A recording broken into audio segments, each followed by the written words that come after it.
Hi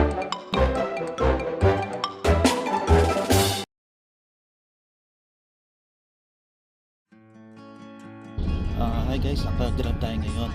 Pupunta tayo ng Desmar, Bagong Ilog. May pipick upin tayo na issue ng company. So second issue sa akin to ng company. So see you later guys. Guys, nandito na tayo sa Honda Desmart. Honda Desmart, Bagong Ilog. Guys, nandito na tayo sa loob ng Honda. Hindi pa natin alam kung ano yung ibibigay na unit.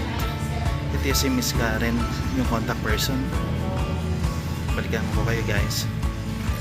May free helmet and free na jersey.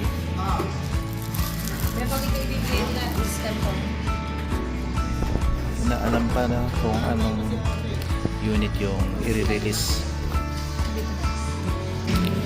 Ang unit ko pala is a Honda Click 125 Smart Edition. Waiting na lang sa unit. Check natin yung unit, guys.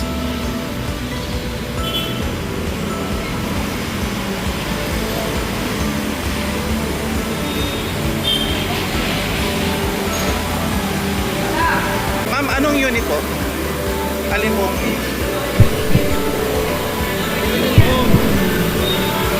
Ayun, ito. Guys, ito pala yung unit ko.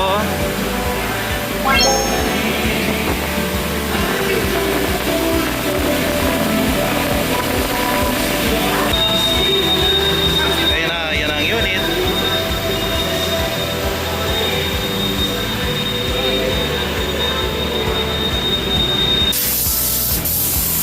Ayan guys, tinatanggalan lang na alikabok.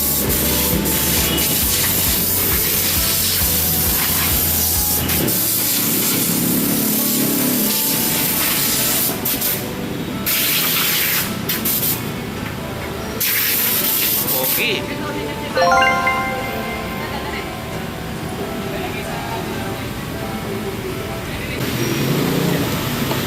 Ayan, chine-check na ni Kuya yung compartment.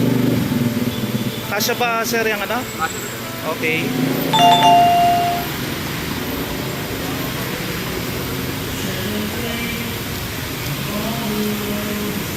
Natin sir, pag kulay po lang po, patay po, hindi po natin ma-access yung unit.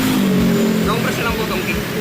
Long press, okay. Na-green po, pwede po ilagay sa bag o kaya sa bulsa nyo. Basta malapit po ito sa unit, pwede namin ito. Okay. Press mo lang ito sir. Iniilaw po yan, sa kanya lang po mabibiin.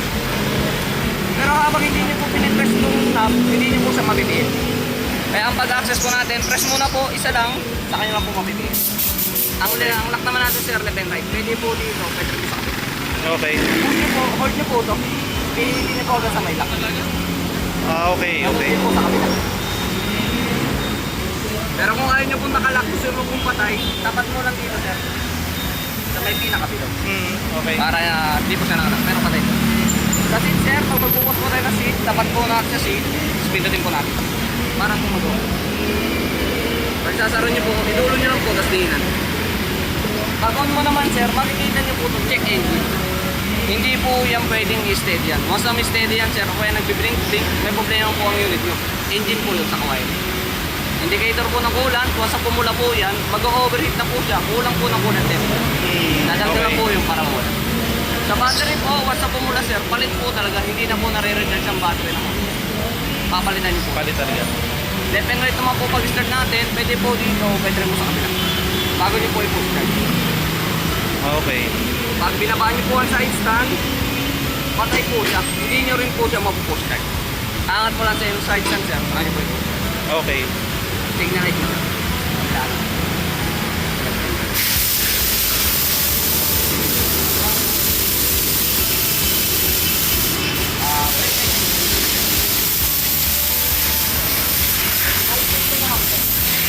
Sa headlight sir, high end mo na lang po.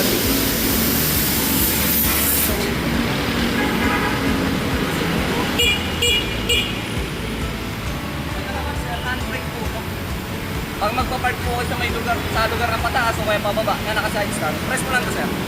Ilak nyo po. Para hindi po kumakas. Pagkatanggalin mo sir, i-press nyo lang po ulit to. Okay. Tatanggal naman po yung handbrake para mag-free wheel lang. Dami oras!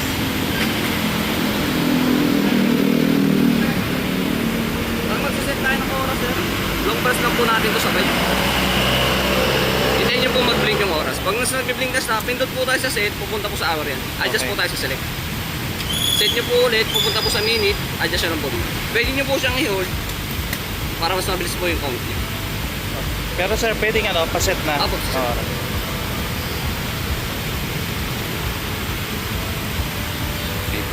Set po, makikita nyo naman po yung oil change nyo. Once na na-reach out nyo po itong 1,000, lalabas po itong change oil na to. Mag-i-indicate lang po yan dyan, hindi po yan mag-blink. Okay.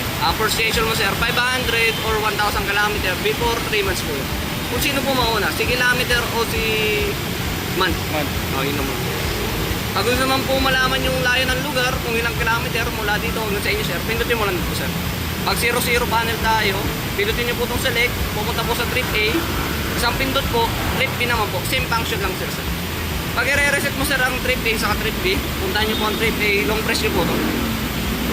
Okay. Magsi-0-0 po yan. Punta naman po sa trip B, long press nyo po ulit to. Mag-0-0 po ulit yan. Pag pangatlong pindot sir, magsi-0-0 rin po ang average icon nyo kasi wala na po yung trip A sa trip B. Ang average icon sir, dyan nyo po makikita yung per consumption ng gas nyo. Kung ilang kilometer per 1 liter. Pang-apat na pindot sir, makikita yung voltage ng battery. 14.2, 14.5, 14.6, 14.7 hanggang 14.8 po yan. Hindi po pwedeng papalo ng 15 yan o kaya 16. Basta umangat siya sir ng 15 o kaya 16, overcharging po. Sa buwi may battery. Pag pinares mo ulit sir, babalik po na zero yan. May charging port ka na rin dito sir. Okay. Type C to Type C na po yan. Pag isasara mo sir, i-press nyo lang po ulit para mag-lock. Pag i-open nyo, press nyo lang po ulit, angat po yan sa kanyang pakit. Okay. Press nyo lang po. Sa remote naman sir, may alarm po ang unit nyo. Isang press po, para sa alarm po, mag-i-indicate po. Once na nagalaw siya sir, mag-alarm po. Pag pinaras mo ulit siya sir, mamamatay po siya pero hindi siya totally naka-disable ang alarm. Once na nagalaw po siya ulit, mag-alarm po.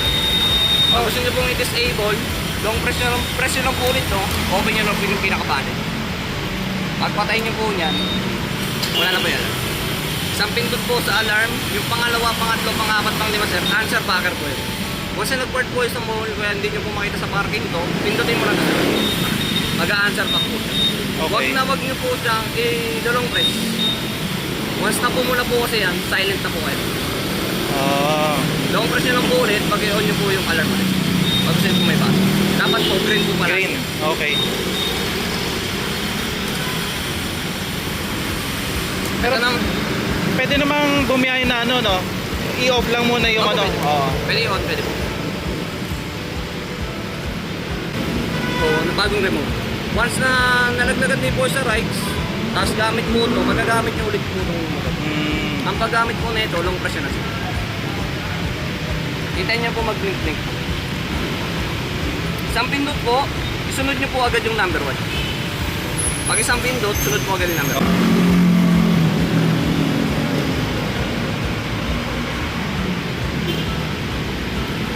Hintayin nyo na. Papasa na. Pwede na po siyang gamitin. Kahit patay po itong remote, may start nyo po siya. Pero pag off mo sir, pare, ipapark mo na siya. Pag off mo, hindi siya totally nakapatay. Naka-on at naka-on po pa rin to. Gamitin nyo po siya ng to.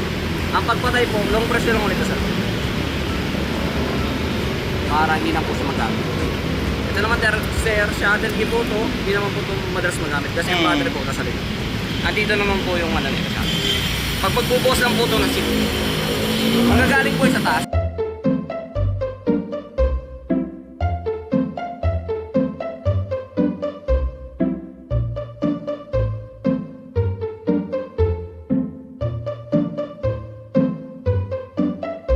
What?